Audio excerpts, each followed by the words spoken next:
नमस्कार, मैं हूं प्रेम कुमार, प्रेम से बोलो सत्य बोलो। क्या बिगड़ रहा है लोकतंत्र का रोड मैप? आज हम इसी विषय पर चर्चा करने जा रहे हैं। क्या बिगड़ रहा है लोकतंत्र का रोड मैप? और इस विषय पर चर्चा करने की दो खास वजह हैं, दो खास खबर हैं। एक मणिपुर है, जहां राहुल गांधी मणिपुर में हैं, आंसू पोंछते नजर आ रहे हैं, ढांढस दिलाते नजर आ रहे हैं, राहत शिविरों में मौजूद दिख रहे हैं। और उस पर भारतीय जनता पार्टी आक्रामक है कि राहुल गांधी प्रशासन की ओर से ये कहने के बावजूद कि वहां जाना उचित नहीं है, वो वहां गए हैं। आरोप तो यहाँ तक लगाए जा रहे हैं कि राहुल गांधी जी के जाने के बाद हिंसा बढ़ गई है। अब ये बात समझ में नहीं आ रही है कि 2 महीने होने को हैं, 3 जून को 2 महीने हो जाएंगे, 3 जुलाई को, और इस दौरान हिंसा रुकने का नाम नहीं ले रही है। राहुल गांधी गए नहीं थे तब तक, राहुल गांधी नहीं गए थे तब तो हिंसा रुक जानी चाहिए थी।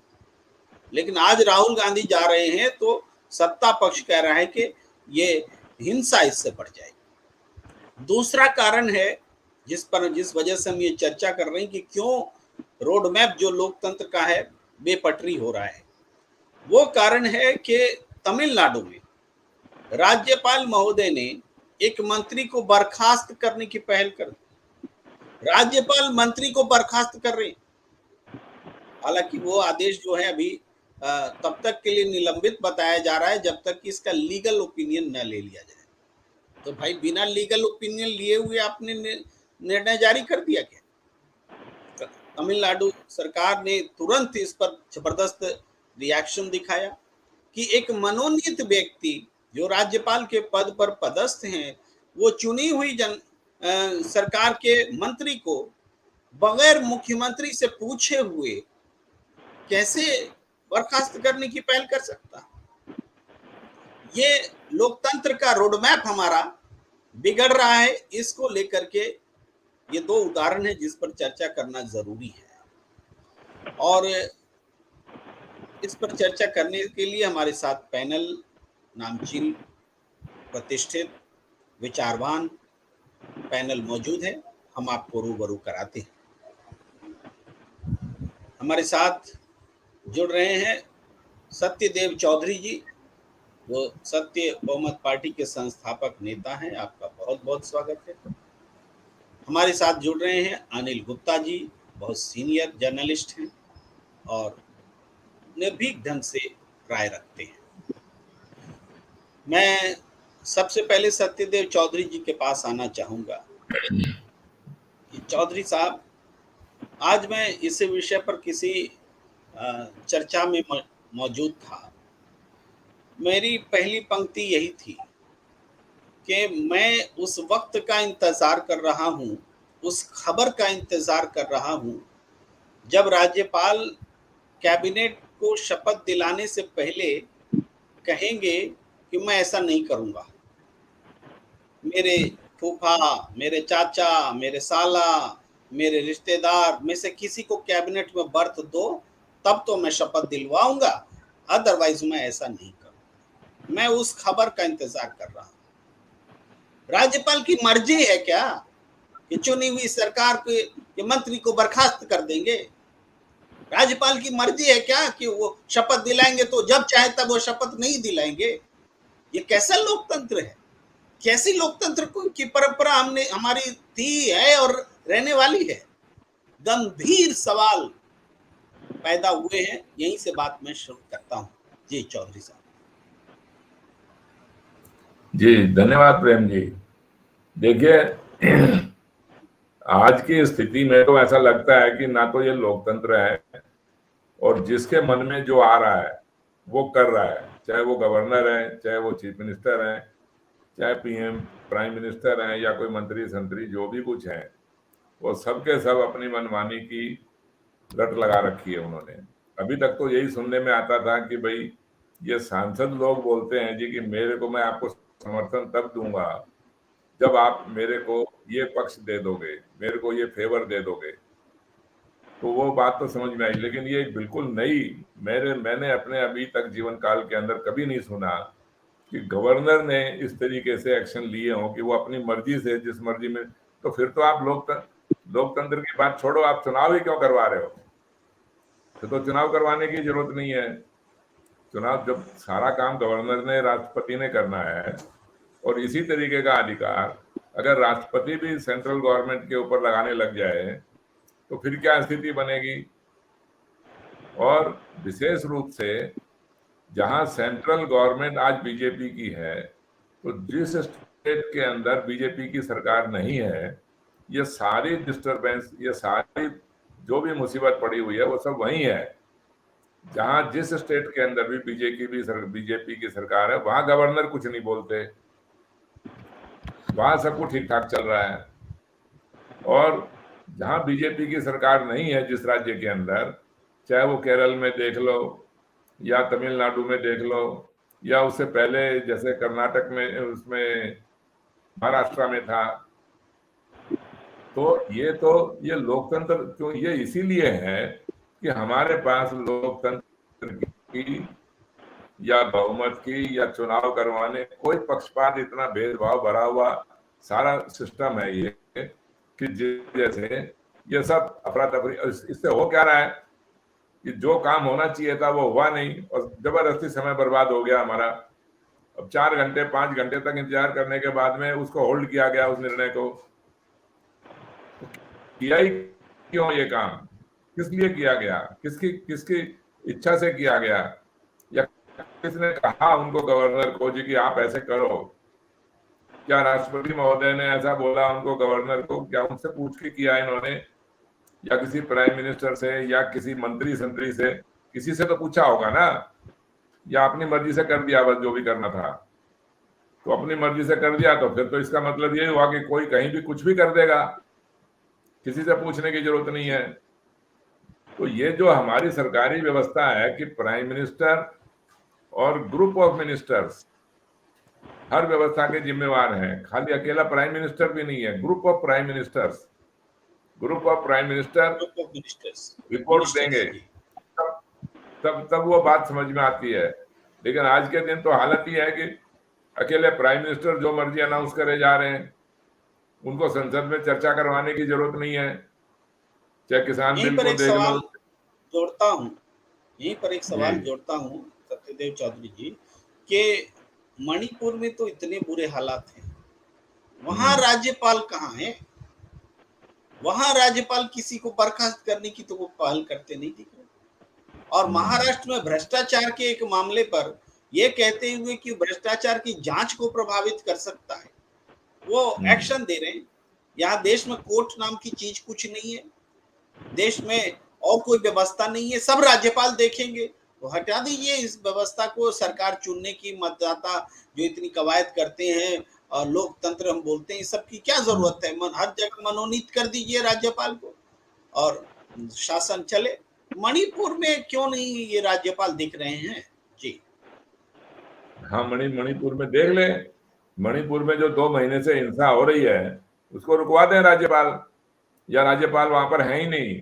मणिपुर में राज्यपाल है ना, मणिपुर में राज्यपाल तो बिना होंगे। राज्यपाल के नहीं होते जी। हाँ जी, या कहीं पर भी देख लीजिए, आज आप मध्य प्रदेश में देख लीजिए, जो राज्यपाल है उनकी क्या भूमिका है, एकदम साइलेंट बैठे हुए हैं, कोई जानता भी नहीं कौन राज्यपाल है। तो ये तो देखिए, जब तक आप इस राजनीतिक व्यवस्था को नहीं समझेंगे, क्योंकि इस राजनीतिक व्यवस्था में मतदाता तो बिल्कुल इसकी कोई भूमिका नहीं है, कोई प्रभाव नहीं है, कोई महत्व नहीं है इस मतदाता का, और इसमें कोई शक्तिशाली होने का तो सवाल ही नहीं है। मतदाता बिल्कुल भी कुछ नहीं है, खाली एक अभिनय करते हैं चुनाव वाले दिन। आपने सही सवाल उठाया सत्यदेव चौधरी जी कि मणिपुर में राज्यपाल हैं कि नहीं। वास्तव में जहां बीजेपी की सरकार है वहां के राज्यपाल का नाम हम लोग को पता नहीं होता है, क्योंकि वहां वो हरकत करते नहीं दिखते हैं। उनकी हरकत वही होती है जहां विपक्ष की सरकार है। तो मैंने अभी विकिपीडिया में खोजा, 17th governor of Manipur is Anusuiya Uikey, जिसको कि द्रौपदी मुर्मू जी ने 12 फरवरी 2023 को अपॉइंट किया था। तो राज्यपाल हैं जी, दर्शकों की जानकारी के लिए जी। तो राज्यपाल हैं, तो वो राज्यपाल क्या कर रहे हैं? कोई तो रिपोर्ट दे, या मुख्यमंत्री उनको रिपोर्ट दे भी हमारा राज्य इतने टाइम से जल रहा है, इतने टाइम से हिंसा हो रही है, तो अब हमें क्या करना चाहिए? ना तो मुख्यमंत्री राज्यपाल को बताएंगे, ना राज्यपाल अपनी तरफ से कुछ एक्शन लेंगे, ना राज्यपाल राष्ट्रपति को सिफारिश करेंगे या उनको रिपोर्ट करेंगे। तो ये हुआ जी क्या? इसका मतलब तो कोई किसी को भी कुछ भी करके चला जाए। जी, तो ये मैं अब मैं थोड़ा इसीलिए अनिल गुप्ता जी को भी जोड़ता हूँ डिबेट में, फिर जी आऊंगा जी आपके पास। हम्म अनिल गुप्ता जी, मणिपुर में हालात जो है बेकाबू हैं, और हम नहीं कह रहे, वहाँ रह रहे जो सेना के अफसर हैं वो बता रहे हैं, वहाँ रह रहे पत्रकार बता रहे हैं, वहाँ रह रहे खिलाड़ी बता रहे हैं, सारे लोग मणिपुर में जो हैं वो कह रहे हैं सरकार नाम की चीज़ नहीं रह गई। और जो कुकी ऑर्गेनाइजेशंस है, मिलिटेंट ऑर्गेनाइजेशंस, उसने तो बयान जारी करके कहा है कि हमने हेमंत बिस्वा शर्मा और राम माधव और पूर्व बीजेपी के तमाम नेताओं से हमने चुनाव में 17 करोड़ रुपए लिए थे और हमने चुनाव में बीजेपी की मदद की थी। और वो प्रधानमंत्री जी को चिट्ठी भी लिख रहे हैं मिलिटेंट ऑर्गेनाइजेशन कि एक तरफा हमारे ऊपर कार्रवाई क्यों की जा रही है, हमने तो आपके चुनाव में मदद की थी। क्या कहेंगे इस स्थिति में?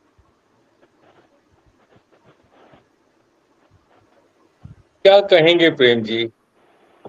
लोकतंत्र की इस दुरावस्था पर कहने को कोई शब्द नहीं है। हालांकि मैं तो शब्दों का ही पुजारी हूँ, पूरे जीवन भर शब्दों की ही आराधना उपासना की है। पूरा सिस्टम प्रेम जी और आदरणीय चौधरी साहब एक्सपोज हो गया है।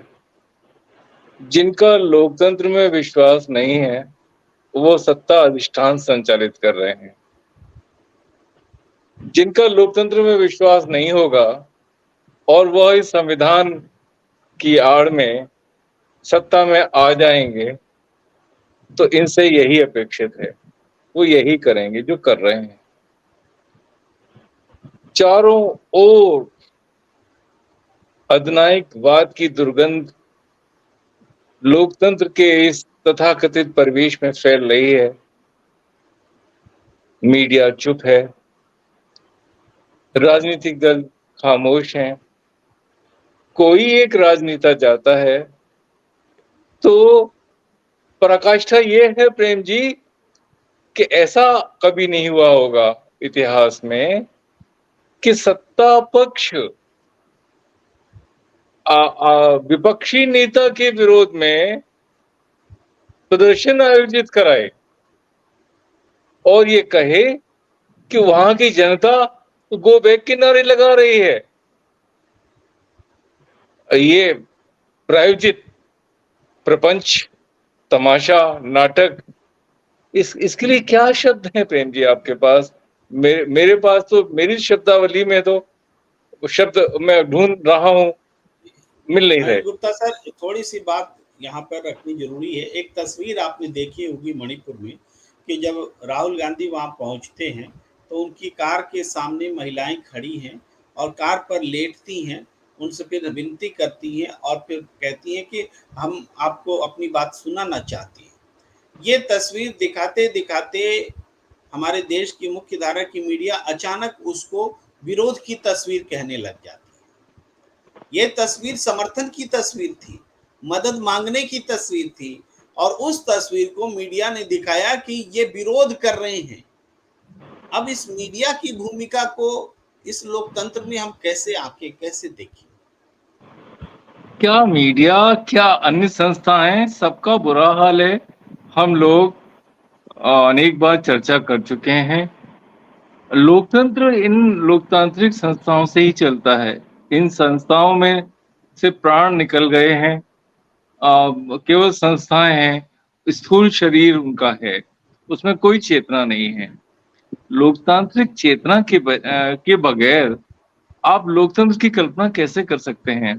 आप बिल्कुल ठीक कह रहे हैं प्रेम जी।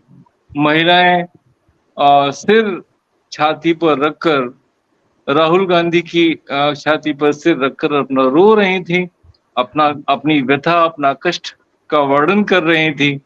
और ऐसा कि आपने कहा कि हमारे मीडिया ने उसको गो बैक का रूप स्वरूप दे दिया। बिल्कुल सही है। अब अब हालात जब यहाँ तक आ गए हैं, तो ये देश को सावधान हो जाना चाहिए, सतर्क हो जाना चाहिए। मैं अपने दर्शकों के माध्यम से इस देशवासियों को सावधान करना चाहूँगा कि अधिनायकवादी ताकतों के मंसूबों को विफल करने के लिए एकदम जाग जाएँ और सतर्क हो जाएँ, आगे आएँ, नहीं तो ये लोकतंत्र नहीं बचेगा। मैं तो दीवार पर लिखी इबारत को स्पष्ट रूप से समझ रहा हूँ, लेकिन इस देश की जनता जो आधे पेट भूखा सोती है, जिसको सरकार के से मिले हुए अन्न पर जिसका जीवन चलता है, ऐसी जनता के साथ ये सब चालबाजियाँ करना, क्योंकि उनके पास इतनी समझ, इतना समय नहीं है। वो तो जूझ रहे हैं अपने जीवन के लिए। वो इन बारीकियों और इन राजनीतिक दांव-पेचों को कैसे समझ पाएँगे? भोले वाले देशवासी, हमारे सीधे-साधे मतदाता। लेकिन ये खतरा है। कम से कम जो महाजन हैं जिनको कहा जाता है, जो संपन्न हैं, साधन संपन्न हैं, शिक्षित हैं, उनको उन लोगों को भी शिक्षित करना चाहिए, प्रेरित करना चाहिए, इस खतरे के से आगाह करना चाहिए कि लोकतंत्र खतरे में है। जी, जी। मैं सत्यदेव चौधरी जी के पास आता हूँ। चौधरी साहब, हम देख रहे हैं कि मणिपुर में जो हिंसा हो रही है, लोग छुपाते हैं, बताते नहीं हैं। मणिपुर पर तो देश का ध्यान भी नहीं जाता। अगर राहुल गांधी मणिपुर की यात्रा नहीं करते, वहाँ की वो तस्वीरें जो आई हैं सामने, रोती बिलखती मदद मांगती तस्वीरें, उन तस्वीरों को देखकर हृदय पिघल जाता है। तो उन तस्वीरों को देख रहे हैं तो देश का ध्यान मणिपुर पर जा रहा है। नहीं तो हमें ऐसा लगता है जैसे देश सोया हुआ है, मणिपुर की घटनाओं से तटस्थ हो गया है, बिल्कुल कोई मतलब नहीं रह गया है। ये स्थिति बन रही है। लेकिन यहाँ वहाँ की मुख्य बात यह है कि सत्ताधारी दल जो डबल इंजन की सरकार है, वहाँ के बहुसंख्यक समुदाय के साथ खड़ा है, और जो अल्पसंख्यक जनजातीय धार्मिक आधार पर भी जो समुदाय है, वो अपने आप को लाचार पा रहा है। और उस पर तरह-तरह के आरोप भी लगाए जा रहे हैं कि ये विदेशी शक्तियों से संचालित हो रहे हैं, कि ये अफीम का कारोबार करते हैं, कि इनके हाथों में घातक हथियार है, कौन पहुंचा रहा है। इस तरह के सवालों से उनकी निष्ठा जो है, उस पर भी सवाल उठाए जा रहे हैं। एक तरह से करें तो क्या करें वाली स्थिति है। तो ये लोकतंत्र इस तरह के बहुसंख्यकवाद को बढ़ावा तो नहीं देता। लोकतंत्र तो बहुमत की बात करता है, सबको साथ लेकर चलने की बात करता है। अब हम अब तक क्या सुनते आए कि ये मनमोहन सिंह ने कहा था कि इस देश के संसाधनों पर अल्पसंख्यकों का हक है। ये कहना कोई ऐसा थोड़ी कि अल्पसंख्यक को हक दे रहे थे कानून बनाकर, लेकिन ये कहना एक बहुसंख्यक समुदाय की ओर से एक विश्वास होता है। लोकतंत्र बहुमत जो इसको बोलते हैं, उसकी तरफ से जो अल्पमत के लोग हैं, उनको अल्पसंख्यक लोग हैं, उनको विश्वास दिलाना होता है। आज ये चीज उल्टी क्यों हो गई है, कैसे ठीक हो? और देखिए प्रेम जी, मणिपुर के अंदर तो स्टेट गवर्नमेंट भी बीजेपी की है और सेंट्रल गवर्नमेंट भी बीजेपी की है, फिर भी इनसे व्यवस्था काबू में नहीं आ रही। इसका मतलब तो यही हुआ ना कि हमारी पूरी की पूरी राजनीतिक व्यवस्था में ही खोट है। जो हमने राजनीतिक व्यवस्था स्वीकार कर रखी है, ये एक ऐसे ही धनबली और दबंगी बने की राजनीतिक व्यवस्था है। और यदि आपका ये सांसदों के बहुमत से सरकारें बनती रहेंगी, ध्रुवीकरण की राजनीति से सरकारें बनती रहेंगी, जब तक आप अपराधियों को और भ्रष्टाचारियों को टिकट देते रहोगे, चाहे वो सांसद हैं या विधायक हैं, और जब तक ऐसे ही बिना बहुमत के भी बहुमत बनता रहेगा या बिना मतदाताओं के बहुमत बनता रहेगा, तो यही होना है।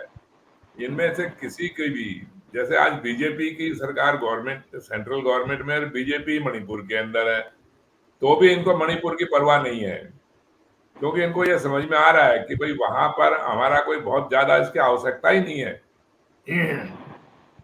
और जो वहां का बहुसंख्यक समाज है वो इनके साथ है ही, अल्पसंख्यकों की इनको जरूरत नहीं है।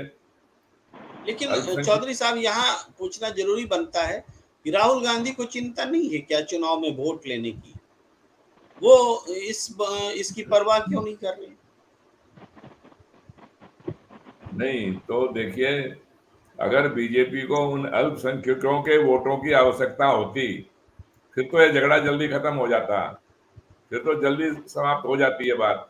क्योंकि उनको ना आज ना पहले जरूरत थी, ना आज जरूरत है, ना भविष्य में कभी जरूरत होगी इनके। अगर यही राजनीतिक व्यवस्था रही तो इस राजनीतिक व्यवस्था के अंदर इनको अल्पसंख्यकों की और इन्होंने की आवश्यकता ही नहीं है सरकार बनाने के लिए। और इन्होंने एक ऐसी राजनीति के अंदर एक ऐसा ध्रुवीकरण बना लिया कि ऐसा एक ध्रुवीकरण बना लिया कि जिससे थोड़े से लोगों के वोट लेकर भी ये सत्ता में आ सकते हैं। इसलिए इनको जी अल्पसंख्यकों की आवश्यकता नहीं है। इसलिए इनको वही तनाव, वही इसी तरीके का डिस्टरबेंस करना है कि जहां इनकी सरकारें नहीं है, तनाव पैदा करना है। इनको कानून से, संविधान से कोई लेना देना नहीं है। एक तनाव बना के रखना है, लोगों के दिमाग में भर के रखना है कि हमने अल्पसंख्यकों का साथ में देखो हमने ऐसा व्यवहार किया सॉरी, जिससे कि ये जो बहुसंख्यक जो लोग हैं ये खुश होते रहे इनके निर्णयों से, और जी ध्रुवीकरण और ज्यादा मजबूत हो। जी, मैं ध्रुवीकरण आऊंगा। मजबूत होगा तो आपके गले में थोड़ी खराश आ रही है, तब तक आप पानी पी लीजिए। मैं जी जी अनिल जी। गुप्ता जी से उनके पास आता हूँ। गुप्ता सर, देखिए, हमने इस चर्चा का नाम ही रखा कि लोकतंत्र बेपटरी हो रहा है, रोड मैप बिगड़ रहा है। यानी हम लोकतंत्र में और मजबूत लोकतंत्र की तरफ बढ़ते हैं, जनता की भागीदारी को, उनके प्रति जवाबदेही को मजबूत करते चलते हैं, तो ये रोड मैप हुआ। लेकिन अगर उल्टा हो जाए कि जो हो ना हो, मणिपुर जले तो जले, अगली बार तो हम चुप कर आ ही जाएंगे, क्योंकि अभी चुप रहेंगे तो मैतेई समुदाय जो बहुसंख्यक समुदाय है, जो 40 सीटें अनरिजर्व में 39 जीती हुई है, 60 की विधानसभा है, तो 30 से ज्यादा 31 का बहुमत चाहिए। तो उसके लिए मैतेई समुदाय के पक्ष में खामोशी ही चुनाव में जीत की गारंटी है। तो क्या इस लोकतंत्र इसी को कहेंगे? अगर हमारी संख्या कम होगी, हम कम लोग होंगे, तो हमारे जीवन की कोई अहमियत नहीं है क्या? इसको लोकतंत्र बोलते हैं क्या? लोकतंत्र का रोड मैप इस दिशा में जाएगा? जी प्रेम जी, लोकतंत्र की बात छोड़िए, जो राज्य सरकार का सामान्य कर्तव्य है कानून व्यवस्था बनाए रखना, उसमें वो टोटल फेल हो गई है, कंप्लीटली फेल हो गई है। लेकिन सर क्यों फेल हो गए? इसी के कारण को तो जान रहे हैं, तो डेमोक्रेसी कैसे ठीक, छोड़ेंगे? वो कारण पूरा देश जान लोकतंत्र रहा है। लोकतंत्र की जो वर्तमान व्यवस्था है, उस व्यवस्था पर कब्जा होना सुनिश्चित हो जाता है, तभी तो ये लापरवाही है। क्यों करेंगे वो प्रशासनिक व्यवस्था में अपनी जिम्मेदारी क्यों निभाएंगे? ये नहीं, मैं केवल इतना सा उल्लेख करना चाहता हूँ, मेंशन करना चाहता हूँ प्रेम जी, अनुमति दीजिए कि कोई अन्य दल की सरकार वहां होती और ये हो रहा होता, माने गैर बीजेपी शासन वहां होता, तो राज्य सरकार की रिपोर्ट चली जाती कि ये कानून व्यवस्था संभालने में पूर्णतः विफल हो गई है सरकार, इसलिए इस सरकार को बर्खास्त कर दिया जाना चाहिए। लेकिन गुप्ता लेकिन सर, एक उदाहरण देना चाहता हूँ ये इसी बात पर जो आपने कहा कि कांग्रेस की सरकार थी, इंदिरा गांधी की सरकार थी, तब भी पंजाब में ऑपरेशन ब्लू स्टार हुआ, और उसके बाद जब बियॉन्ड कंट्रोल सिचुएशन होने लगा, तो इंदिरा गांधी ने अपनी ही कांग्रेस की सरकार को बर्खास्त किया था। कांग्रेस की सरकार अपनी ही प्रांतीय सरकारों को बर्खास्त किया करती थी। उदाहरण तो हैं अनिल गुप्ता। नहीं, बिल्कुल है, वही मैं कहना चाह रहा हूँ कि एन बीरेंद्र सिंह जो मणिपुर के वर्तमान मुख्यमंत्री हैं, उनको बर्खास्त कर दिया जाना चाहिए। मेरा आशय यही है। उसके लिए रास्ता इन्होंने निकाला कि उनसे इस्तीफा दिला दिया जाए।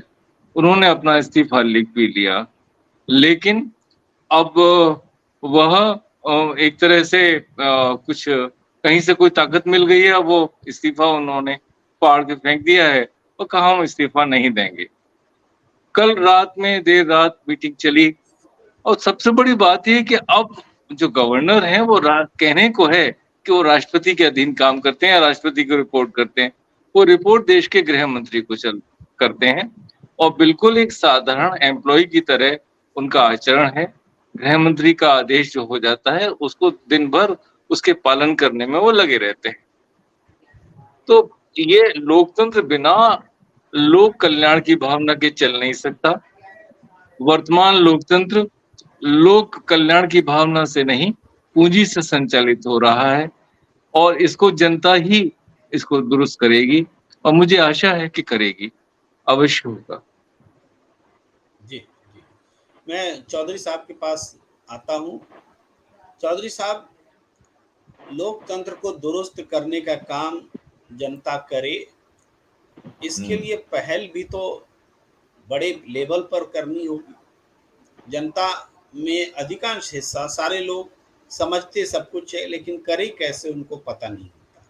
तो जो लीडर होते हैं, जो नेतृत्वकर्ता होते हैं, वो उनको राह दिखलाते हैं और जनता उनको फॉलो करती है।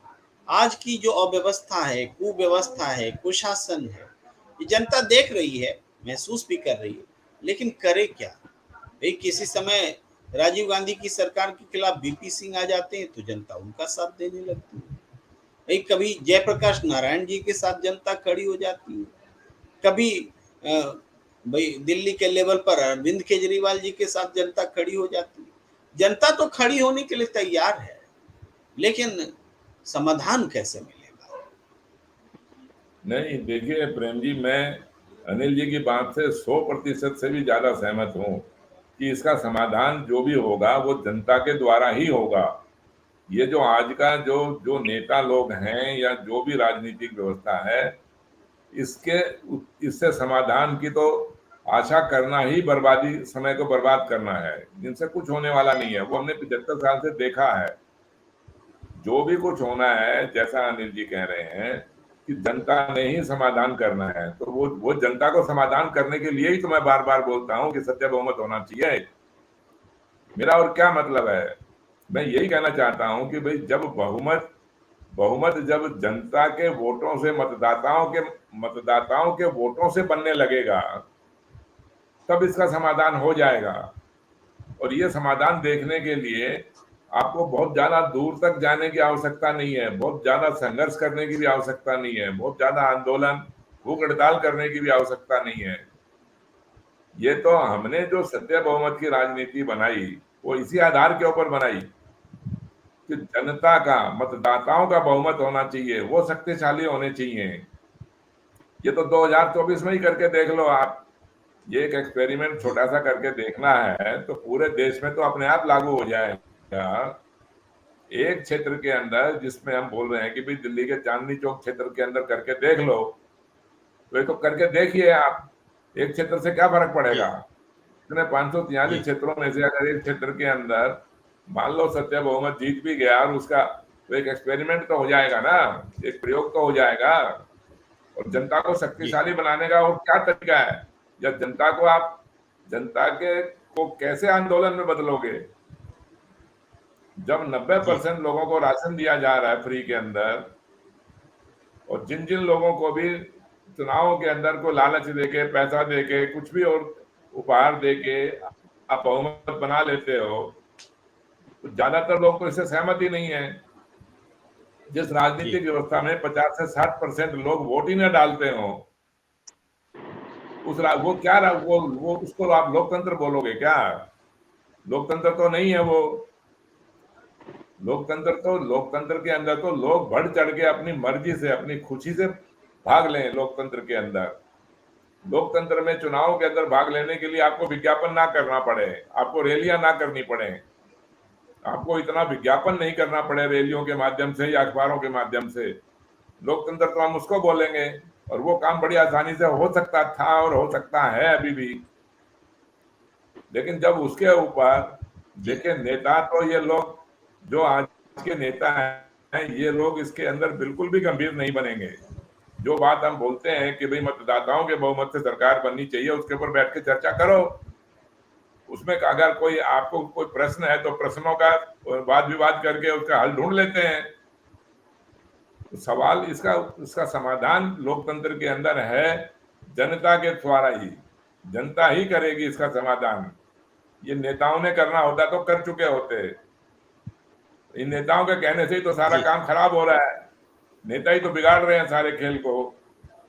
उस गवर्नर की हिम्मत ऐसे कैसे हो गई कि भाई जिस मर्जी मंत्री को उठाया और हटा दिया, या जहां जिस राज्य के अंदर कोई इतनी डिस्टरबेंस हो रही है, मणिपुर जैसे राज्य के अंदर, और गवर्नर कुछ बोलता ही नहीं है। कौन बोलेगा फिर? ना प्रधानमंत्री बोलेगा, ना मुख्यमंत्री बोलेगा, ना गवर्नर बोलेगा, फिर बोलेगा कौन? फिर तो आपस जी में ऐसे मरते रहेंगे लोग,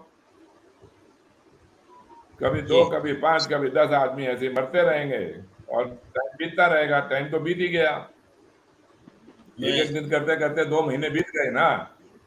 जी मैं अनिल गुप्ता जी के पास इसी बात को लेकर आता हूँ कि गवर्नर कैसे अपनी मर्जी से ऐसा कर सकते हैं। जैसे तमिलनाडु में उन्होंने एक मंत्री को बर्खास्त करने की पहल कर दी और बाद में उस फैसले को वापस भी ले लिया, चूंकि राज्य सरकार ने जबरदस्त प्रतिरोध दिखाया, वो सुप्रीम कोर्ट जाने की तैयारी कर बैठी। तो राज्यपाल को प्रेरणा कहाँ से मिल रही है?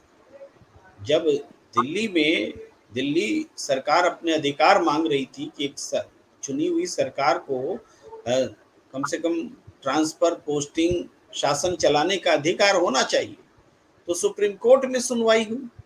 सुप्रीम कोर्ट ने कहा कि हाँ सही बात है, अगर चुनी हुई सरकार है तो जो नौकरशाह हैं, ब्यूरोक्रेट्स हैं, वो सरकार के अधीन होनी चाहिए, और भी अधिकार दिए। और जैसे अधिकार मिले, 24 घंटे के भीतर केंद्र सरकार अध्यादेश लेकर आ गई। तो केंद्र सरकार के पास अध्यादेश था और राज्यपाल के पास में वो संविधान में लिखी हुई वो पंक्ति है जो आरिफ मोहम्मद खान साहब ने कभी बताई थी कि राज्यपाल की इच्छा पर ही कैबिनेट के सदस्य अपने पद पर बने रह सकते हैं। अब राज्यपाल को लगा मेरी इच्छा नहीं है, इस मंत्री को हटाओ, तो वो अपनी इच्छा लागू करने लगे। ये है लोकतंत्र। असल में क्या है,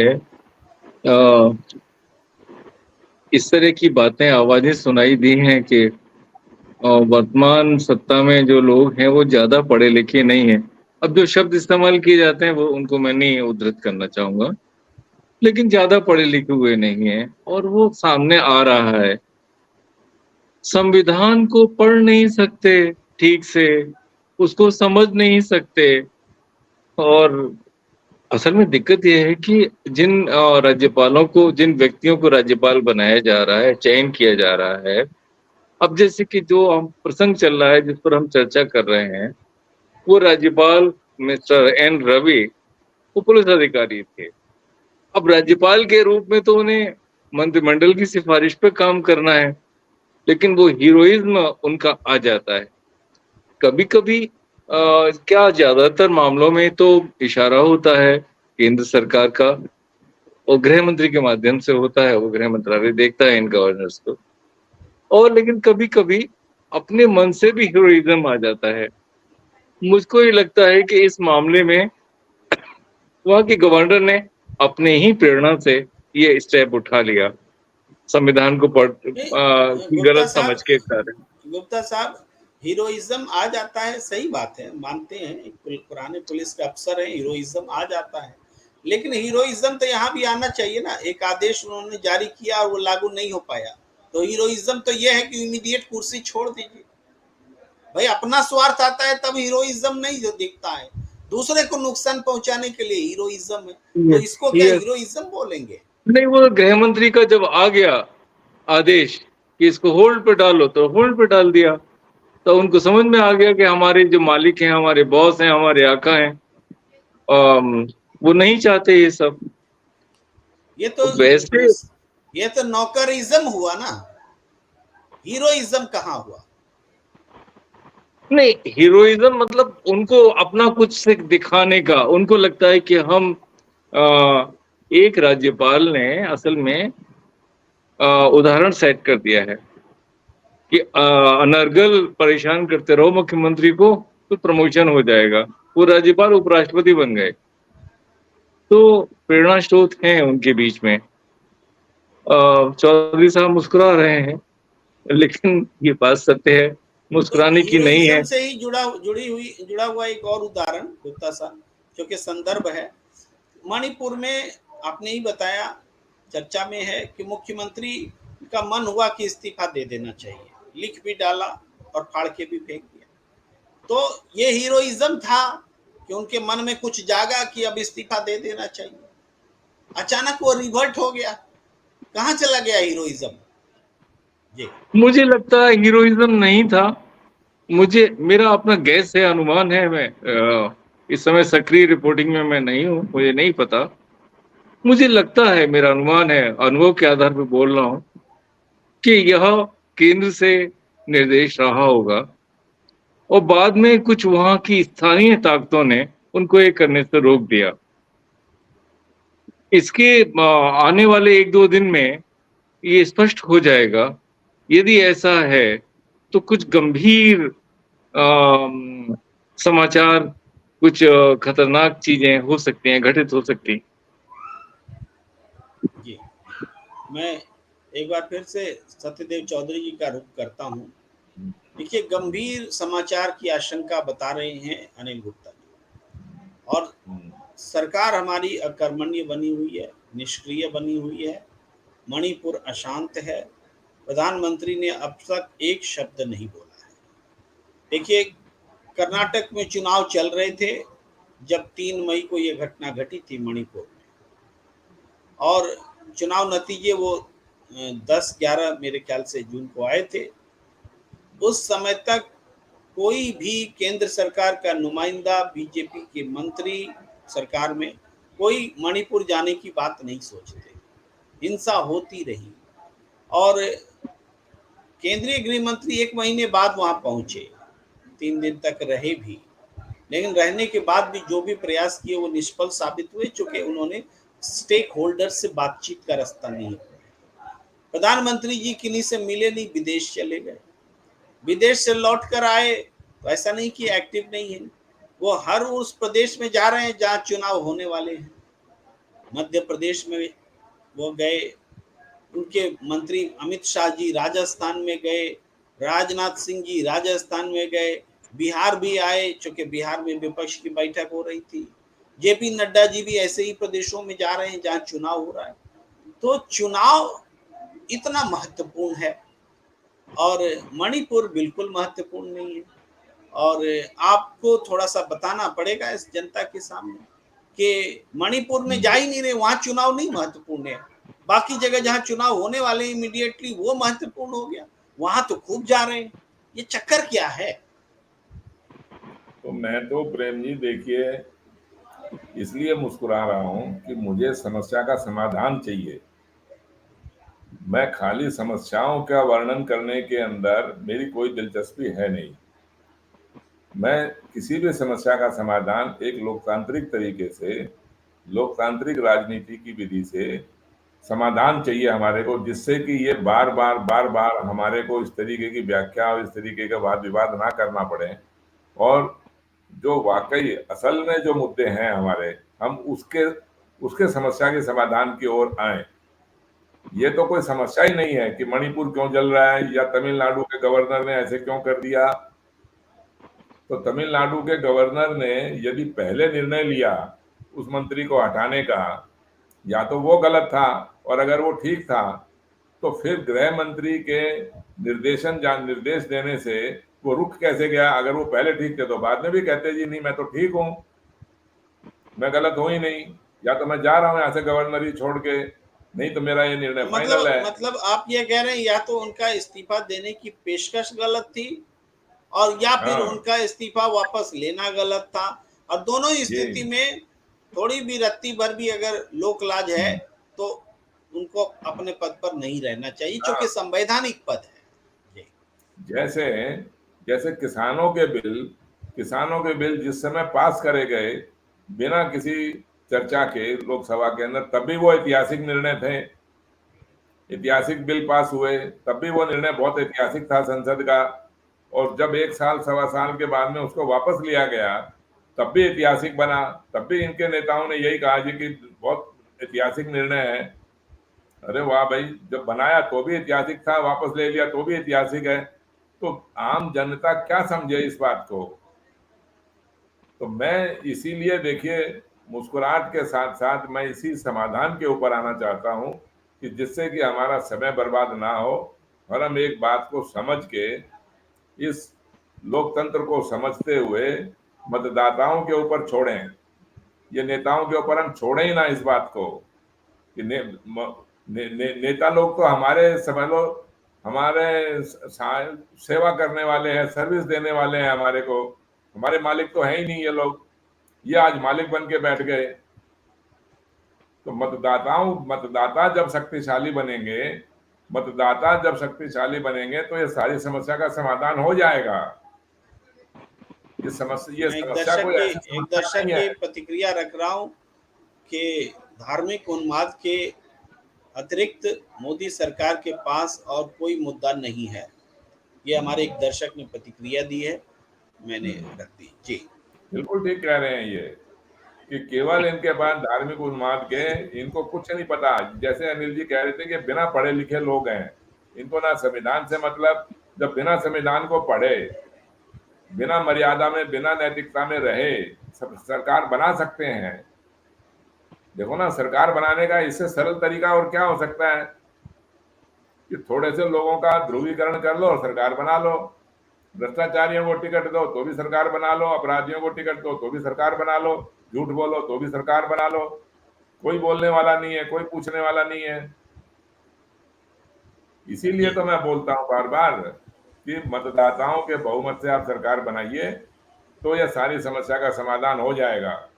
फिर नहीं होने वाला सवाल ही नहीं है। जी जी प्रेम जी। मैं आखिर में इस बात पर टिप्पणी ले लेता हूं अनिल गुप्ता जी से कि अनिल गुप्ता सर, मतदाताओं के बहुमत से सरकार बने, बोलने में तो सबको ये एक्सेप्टेबल है, कोई नहीं कहता ना बने। लेकिन आज जो सरकार बन रही वो मतदाताओं के बहुमत से नहीं बन रही, ये समझने में लोगों को जरूर दिक्कत है। तो क्या आपका इस पर टेक क्या है? बहुमत को एक बार स्पष्ट तरीके से परिभाषित करना चाहिए ना, क्यों नहीं परिभाषित है हमारे देश में बहुमत? मुझे तो लगता है कि चूंकि इस विचार के जनक हमारे आदरणीय सत्यदेव जी चौधरी हैं, इनको जन जागरण करना चाहिए। अपना जो व्यू पॉइंट है इसे देश को परिचित कराना चाहिए।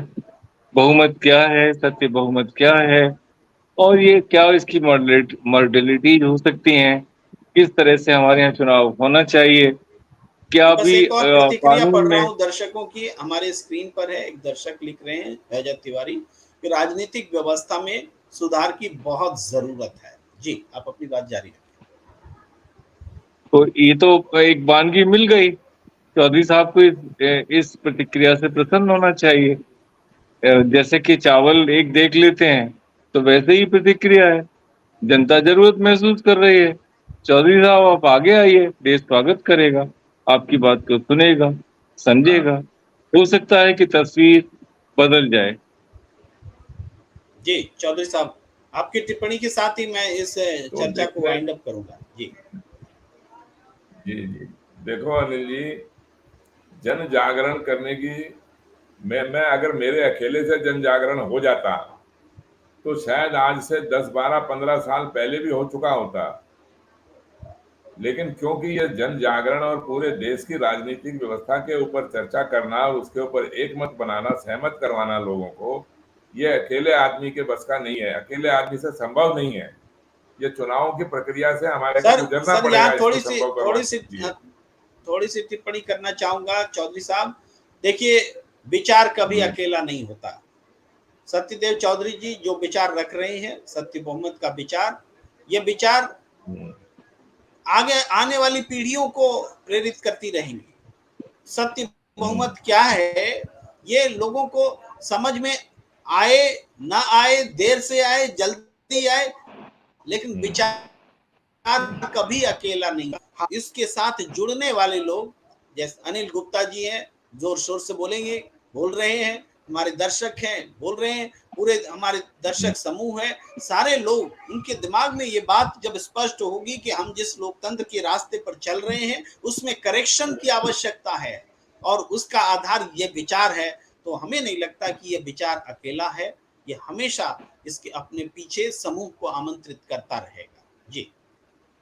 तो इसीलिए तो मैं प्रोत्साहित होता रहा कि मैंने जिससे भी बात करी वो इससे सहमत है। अब खाली केवल बात यही है कि हम लोग इसका एक ऐसा जन जागरण नहीं कर पाए अभी तक, उसमें संभव नहीं हो पाए जैसे अनिल भाई साहब कह रहे हैं। उसके लिए देखिए, आज की राजनीतिक व्यवस्था में आपको साधन चाहिए, आपको धन चाहिए और ऐसे एक सामर्थ्य चाहिए जिससे कि इन लोगों का मुकाबला किया जा सके। तो ये इसके लिए तो सहयोग तो सभी का चाहिए ना। तो मैं इसीलिए तो प्रोत्साहित हुआ कि सब लोग इससे सहमत हैं। चलिए, सब लोग इस सहमत हैं, विषय को इसीलिए हमने पार्टी बनाई, आपकी इजाजत हो इसीलिए चुनाव में तो भागने मैं का एक, प्रयास कर रहे हैं। चौधरी साहब आपकी इजाजत हो जी तो मैं एक दोहा पढ़ते हुए आप हाँ, इसका समापन अवश्य। करूंगा इस आज की चर्चा का, कि मानव जब जोर लगाता है पत्थर पानी बन जाता है। मानव जब जोर लगाता है पत्थर पानी बन जाता है। तो इस प्रयास में सफलता ही सफलता है, प्रयास कभी विफल होता ही नहीं है, हमारा कॉन्सेप्ट यह है। और निश्चित रूप से हम आज चर्चा कर रहे हैं, बड़े विषय पर चर्चा कर रहे हैं, गंभीर चर्चा कर रहे हैं, तो हम आज सफल हैं और हमें उम्मीद है कि आने वाले समय में लोग विचार के महत्व को समझेंगे। व्यक्ति का महत्व नहीं होता, व्यक्ति जो विचार प्रतिपादित करता है उस विचार का महत्व होता है। आज न्यूटन नहीं है, लेकिन न्यूटन की थ्योरी सब जगह है, खत्म नहीं होगी। जी, तो आज की चर्चा मैं ऐड करना चाहूंगा प्रेम जी आप ही की बात जी में कि जी जी ये जो हम चर्चा कर रहे हैं ये भी जन जागरण का ही एक हिस्सा है। आप जो बिल्कुल चर्चा कर रहे हैं तो और चौधरी साहब को भी मैं ये कहना चाहूंगा कि आप एक श्रेष्ठ विचार लेके चल रहे हैं। उसमें बहुत सारे रास्ते बन सकते हैं। अभी हम विद्यालयों में जा सकते हैं, राजनीति विज्ञान के विद्यार्थियों और अध्यापकों से बात कर सकते हैं, माहौल बन सकता है और बहुत आसान है। अब नई टेक्नोलॉजी का भी इसमें सहायता ली जा सकती है।